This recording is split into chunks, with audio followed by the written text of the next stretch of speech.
மனிதன் எப்படி உருவானான்? குரங்கிலிருந்து மனிதனா? உண்மையை தெரிந்து கொள்ளுங்கள். வணக்கம் நண்பர்களே! இந்த உலகத்தில் பலருக்கும் இருக்கும் ஒரு பெரிய கேள்வி என்ன தெரியுமா? மனிதன் எப்படி உருவானான்? நாம் இன்று இருப்பது போல மனிதர்கள் எப்போதுமே இருந்தார்களா? அல்லது நம்முடைய வரலாறு கோடிக்கணக்கான ஆண்டுகளுக்கு முன் தொடங்கியதா?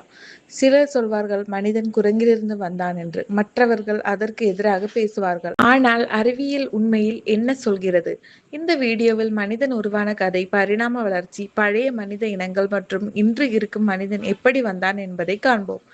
பூமியில் உயிர் தோன்றியது எப்படி? மனிதன் பற்றி பேசுவதற்கு முன் உயிர் எப்படி ஆரம்பித்தது என்று பார்க்க வேண்டும். சுமார் 4.5 பில்லியன் ஆண்டுகளுக்கு முன் பூமி உருவானது.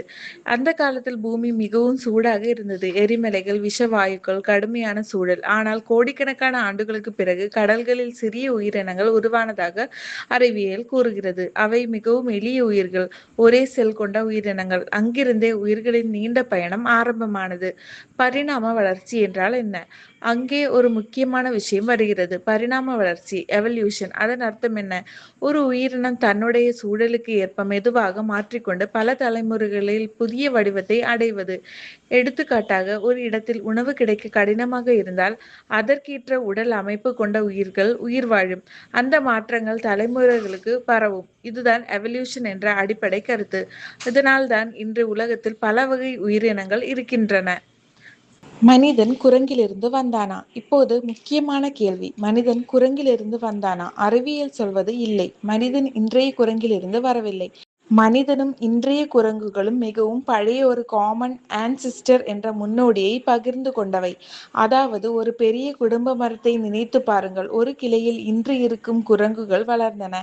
மற்றொரு கிளையில் மனித இனத்தின் முன்னோடிகள் வளர்ந்தனர்.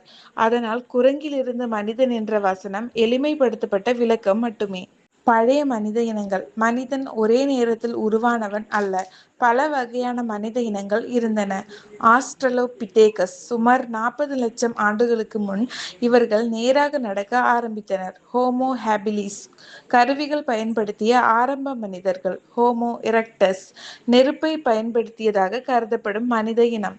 இவர்கள் நீண்ட தூரம் பயணம் செய்தனர். நீண்டர்தால்ஸ் மிகவும் புத்திசாலிகள். குளிர் பகுதிகளில் வாழ்ந்தனர். ஹோமோ சாப்பியன்ஸ் இதுவே நம்முடைய இனம். சுமார் 2-3 லட்சம் ஆண்டுகளுக்கு முன் தோன்றியது. இவர்கள்தான் இன்று உலகம் முழுவதும் வாழும் மனிதர்கள்.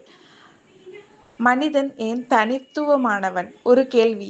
ஏன் மனிதன் மட்டும் உலகை மாற்றும் அளவுக்கு வளர்ந்தான்? அறிவியல் கூறும் காரணங்கள்: பெரிய மூளை, மொழி, திட்டமிடும் திறன், கருவிகள் உருவாக்குதல், சமூகமாக சேர்ந்து செயல்படுதல். இந்த திறன்கள்தான் மனிதனை வேறுபடுத்தியது. அப்படியானால் மனிதன் ஒரு நாளில் உருவானவன் அல்ல. இது கோடிக்கணக்கான ஆண்டுகளாக நடந்த மாற்றங்களின் கதை. இன்றும் பரிணாம வளர்ச்சி முற்றிலும் நின்றுவிடவில்லை என்று சில அறிவியலாளர்கள் கூறுகிறார்கள். நீங்கள் என்ன நினைக்கிறீர்கள்? மனிதன் உருவான கதை பற்றி உங்கள் கருத்தை கமெண்ட்ல சொல்லுங்க. இந்த மாதிரி அறிவியல் மற்றும் மர்மமான தகவல்கள் பிடித்திருந்தால் லைக், ஷேர் மற்றும் சப்ஸ்கிரைப் செய்ய மறக்காதீர்கள். நன்றி.